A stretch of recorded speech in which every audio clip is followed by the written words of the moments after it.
আপোনাক অনুষ্ঠানলৈ আমন্ত্ৰণ কৰা হৈছিল নে? কিয় নামাতিব? কিন্তু আপোনাৰ নামটো দিয়া নহ'ল। নামটো ভৱেশ কলিতা অল ইণ্ডিয়াই জানে। দুখ থাকিব নেকি? মোৰ কোনো দুখ নাথাকে।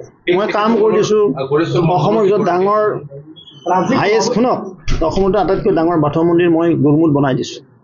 মোৰ কাৰণে সেইটো ডেট ইজ মাই ক্ৰেডিট। আৰে ভাই নামটো মোৰ দৰকাৰ নাই। ভৱেশ কলিতাৰ নাম নহ'লেও হয়। ভৱেশ কলিতাৰ নাম কোনে নাজানে? সৌজন্যতাখিনি দৰকাৰ আছিলে। দৰকাৰ নাই এইবিলাক। মই এইবিলাক নিবিচাৰোঁ। নহয় এতিয়া মই বৰ্তমান মই এতিয়া সভাপতি নহয় দেই, এইবিলাক উল্টা প্ৰশ্ন নহয়।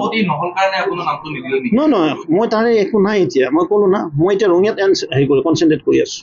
নতুন আমাৰ সমষ্টি কোপাৰ আছে, আমাৰ মধুকুচ আছে, হচং আছে, টিটকুৰি আছে, এইপিনে আমাৰ দৈলং, হাজো, মনাকুচি, হাতদলা, বাগদা, হা বুজি পাইছে না, বাৰাংহাটী, কয়া বৰফুল্লা, লেজা, বৰডেকপাৰ, মৌকুচি, পাঁচপাৰা, হচং, টিটকুৰি, বুজা নাই, বৰকা, পানীটেমা, সোণাপুৰ, বৰংগাবাৰী, বাংনাবাৰী, এইবিলাক ঘূৰি আছোঁ।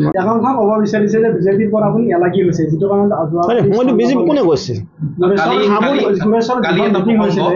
মই এতিয়া গৰেশ্বৰ এৰিছোঁ।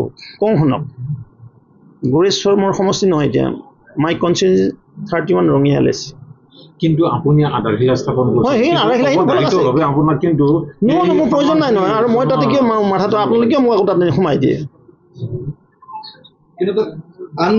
ইয়াত বেলেগকে তেওঁলোকে তাত লাগি আছে, তেওঁটো SLC মেম্বাৰ না।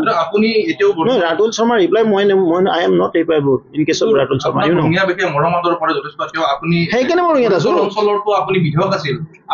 এতিয়া মই নহয় শুনক, এতিয়া ৰঙিয়াত মানে তাত তামোলপুৰৰ পৰা বাট সোমাইছে, গম নাপায়? ৰঙিয়াৰ পাৰ্চিয়েল পাৰ্ট তামোলপুৰৰ পাত। মই এতিয়া 31 ৰঙিয়া শুনক, মই 31 ৰঙিয়া সমষ্টি বিধায়ক। মই বিধায়ক কৰোঁ যিটো এটা নিউ কনষ্টিটিউশ্যন এডপ্ট হৈছে বা কনষ্টিটিউশ্যন ফৰ্মেশ্যন হৈছে, that is cold Goreswar LAC। এতিয়া শুনক, গৰেশ্বৰ LACৰ মই এতিয়া সংগঠন কাম নাচাওঁ, নাম্বাৰ 1। নাম্বাৰ 2, যিখিনি মোৰ কণ্টিনিউৱাছ কাম আধৰুৱা হৈ আছে সেইখিনি মই কমপ্লিট কৰাৰ কাৰণে তেওঁলোক কৈ থাকিম।